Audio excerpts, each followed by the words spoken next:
Halo teman-teman trader semuanya, terima kasih. Kita bertemu lagi pada video kali ini. Saya akan membahas mengenai para pelaku pasar forex. Jadi, para pelaku pasar forex ini menurut hemat saya ada dua bagian besar pelaku pasar forex, yaitu adalah satu yang saya sebut sebagai pelaku secara tidak langsung. Lalu yang kedua adalah pelaku langsung pasar forex, perdagangan mata uang asing, ya, mata uang antar negara. Yang pertama adalah pelaku tidak langsung. Apa yang dimaksud dengan pelaku tidak langsung? Kita lihat bahwa forex adalah perdagangan mata uang. Ya. Jadi semua orang yang menggunakan mata uang sebagai alat pembayaran, sebagai alat tukar, dan lain-lain, merupakan pelaku dari pasar uang, pasar mata uang. Meskipun dia secara tidak langsung berperan dalam perdagangan mata uang suatu negara dengan negara lain. Jadi dia hanya menggunakan mata uangnya sendiri untuk berdagang. Namun karena apa? Karena mata uang suatu negara yang banyak digunakan, itu nanti juga akan mempengaruhi nilai tukarnya terhadap negara lain. Sehingga saya katakan sebetulnya semua orang, semua individu yang menggunakan mata uang, apapun mata uang negaranya, sebagai alat pembayaran, maka dia menjadi pelaku tidak langsung dari perdagangan mata uang asing, ya, forex. Forex singkatan dari foreign exchange. Nah, yang kedua adalah pelaku langsung. Apa yang dinamakan pelaku langsung adalah pelaku perdagangan mata uang asing yang langsung berhubungan dengan perdagangan satu mata uang negara dengan mata uang negara lain. Pairing, ya, berpasangan dengan mata uang negara lain. Nah, siapa saja mereka? Ada cukup banyak. Kalau kita identifikasi, kita kelompokkan, yang pertama jelas pemerintah suatu negara. Ya, pemerintah suatu negara pasti akan terlibat dalam perdagangan mata uang antar negara, antar mata uang negaranya dengan mata uang negara yang lain. Jadi pemerintah ini biasanya juga diwakili atau direpresentasikan dengan yang namanya bank negara, bank sentral suatu negara. Meskipun tidak selalu, ya, pemerintah kadang juga ada intervensi tersendiri, tetapi bank sentral suatu negara itu juga mempunyai peran yang sangat besar untuk kepentingan suatu negara, ya, kepentingan negara tersebut. Contohnya BI, ya, Bank Indonesia, Bank of Japan, The Fed, dan lain-lainnya. Jadi mereka adalah representasi dari campur tangan negara di dalam perdagangan mata uang asing. Yang kedua adalah, kalau tadi bank-bank negara atau bank-bank sentral, yang ketiga adalah bank komersial, ya, atau yang kita sebut dengan bank swasta.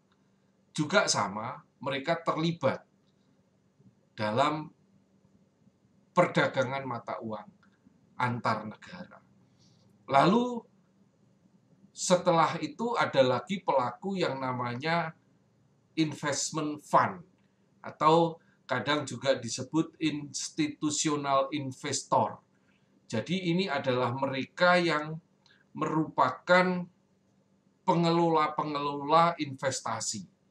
Ada banyak seperti JP Morgan lah dan lain-lain. Dengan kemampuan finansial yang juga sangat besar. Selain itu apalagi? Ada lagi yang namanya corporations atau company-company. Kenapa company-company ini bisa terlibat dalam perdagangan mata uang asing? Karena mereka juga melakukan transaksi ekspor impor.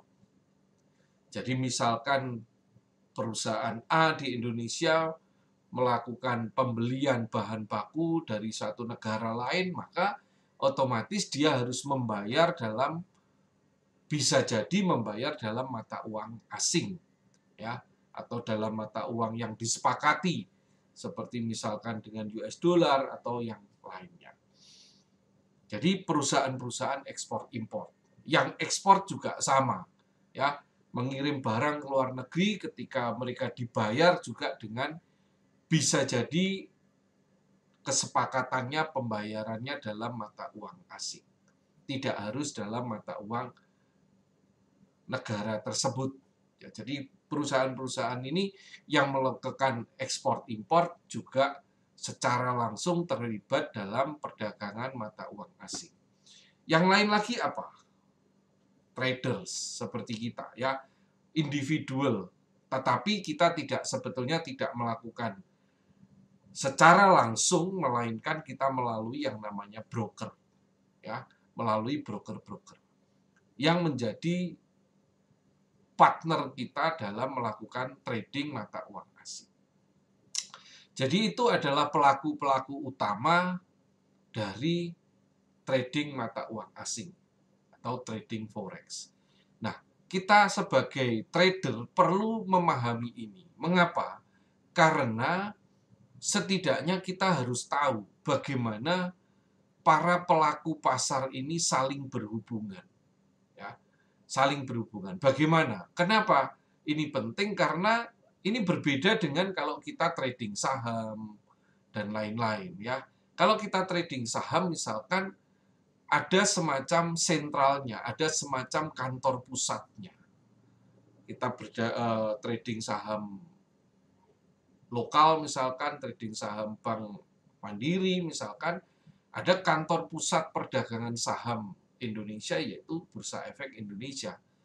Kalau kita trading saham Jepang ya ada Nikkei, ya ada, lalu juga yang lain-lain, ada Nasdaq dan lain-lain. Itu adalah kantor-kantor di mana sentral-sentral perdagangan saham ini dikelola. Sedangkan untuk mata uang tidak ada. Para pelaku pasar tadi berhubungan antar bank, antar pelaku-pelaku tadi melalui dunia maya, melalui internet. Ya, mereka saling bertemu di sana, saling melakukan transaksi bergening di dunia maya. Tidak ada kantor pusat. Kantor pusatnya per EU di mana? Tidak ada.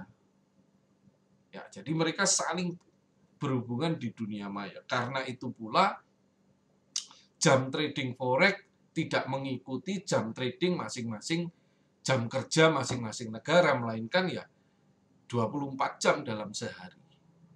Selalu aktif ketemu. Ya. Itu satu. Jadi bagaimana mereka berhubungan juga dengan jam kerjanya, lalu berhubungan juga dengan volumenya. Karena sangat aktif, hampir semua perdagangan kalau bisa dikatakan ya selalu menggunakan mata uang. Karena itu perdagangan mata uang merupakan perdagangan yang paling besar omsetnya, ya paling besar volumenya. Kalau tidak salah sekarang ini sudah sekitar 5 triliun US dollar per hari. Kalau dibandingkan dengan pasar-pasar yang lain, seperti pasar saham Amerika, pasar saham Eropa, dan lain-lain, itu sebetulnya mereka jadi kelihatan sangat kecil sekali. Ya, sangat kecil dibandingkan dengan pasar mata uang asing. Jadi, artinya apa? Artinya pasar mata uang asing ini lebih liquid dibanding yang lain. Satu itu. Yang kedua, intervensi pasar oleh yang namanya big guys lah, yang namanya big boys lah, itu hampir bisa dikatakan sulit. kecuali sementara ya, itu pun juga sangat sulit. Jadi kenapa kok sangat sulit? Karena volumenya sangat besar. Anda seperti menggarami lautan. Jadi hati-hati ketika Anda trading forex, Anda harus tahu persis pelakunya, Anda harus tahu persis cara main trading forex. Jangan mindset trading yang lain Anda tempatkan dalam trading forex. Oke, sekian dari saya. Terima kasih, sampai jumpa lagi. Salam profit. Semoga Anda menjadi trader yang mandiri. See you.